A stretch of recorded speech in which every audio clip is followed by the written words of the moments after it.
नमस्कार मित्रांनो, स्वागत आहे तुमचं पुन्हा एका नवीन व्हिडिओमध्ये. मित्रांनो, दावोस येथील जागतिक आर्थिक मंचामध्ये महाराष्ट्रानं 30 लाख कोटींच्या गुंतवणूक करारांवरती स्वाक्षरी केली. अतिरिक्त 10 लाख कोटी रुपयांच्या गुंतवणूक करारांवरती प्राथमिक चर्चा पूर्ण झाली आहे. यामुळे 40 लाख रोजगार निर्मितीचं उद्दिष्ट साध्य होईल. दरवर्षी वर्ल्ड इकॉनॉमिक फोरम दावोस इथे भारतातील राज्य आणि केंद्र सरकार मोठ्या प्रमाणावरती परकीय गुंतवणुकीचे करार जाहीर करतं.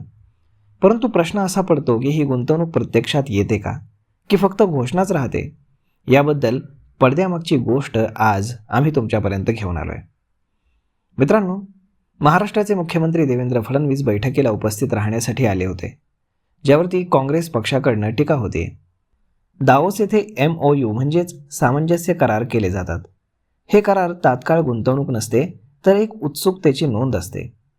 जमीन, परवानग्या, धोरणं अनुकूल असतील तरच पुढे प्रकल्प सुरू होतो. नाहीतर काही प्रकल्प पाहणी करून केवळ नाकारले जातात. गुंतवणूक यशस्वी होण्यासाठी अनेक गोष्टी महत्त्वाच्या ठरतात.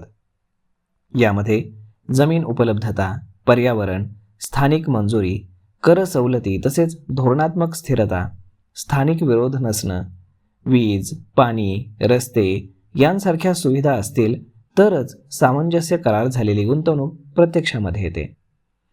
अनेक वेळा विदेशी कंपन्या माघार घेतात, कारण धोरण बदललं जातं किंवा राजकीय अस्थिरता, जमीन अधिग्रहणातील अडचणी आणि पर्यावरणीय परवानग्यातील विलंब, खर्च अपेक्षेपेक्षा जास्त वाढणं आणि इतर देशांकडनं चांगल्या ऑफर्स मिळणं यामुळे विदेशी कंपन्या माघार घेतात. यामुळे दावोसमध्ये केलेले काही करारच फक्त प्रत्यक्षात येतात, बाकीचे कागदावर राहतात. तर दावोसमध्ये घोषणांपैकी सर्वच गुंतवणुका काही प्रत्यक्षामध्ये येत नाहीत. साधारणपणे 30 ते 40% MOU पुढे जाऊन प्रत्यक्ष प्रकल्पामध्ये रूपांतरित होतात. उर्वरित प्रकल्प विलंबित किंवा रद्द होतात. मात्र तरीही दावोस महत्त्वाचं का आहे असा प्रश्न समोर येतो. कारण यामध्ये भारत आणि राज्यांचं ब्रँडिंग होतं. जागतिक कंपन्यांशी थेट संपर्क वाढतो. भविष्यातील गुंतवणुकीची पायाभरणी होते आणि स्पर्धात्मक गुंतवणूक वातावरण तयार होतं.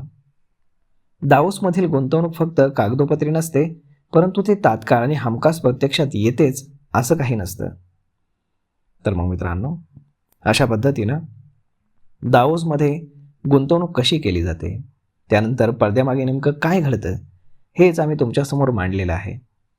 तर मग मित्रांनो, हा व्हिडिओ, ही माहिती तुम्हाला कशी वाटली हे तुम्ही आम्हाला कमेंट करून नक्कीच सांगा. आणि जर आवडली असेल तर आपल्या जवळच्या मित्रमंडळींसोबत देखील हा व्हिडिओ तुम्ही शेअर करायला विसरू नका.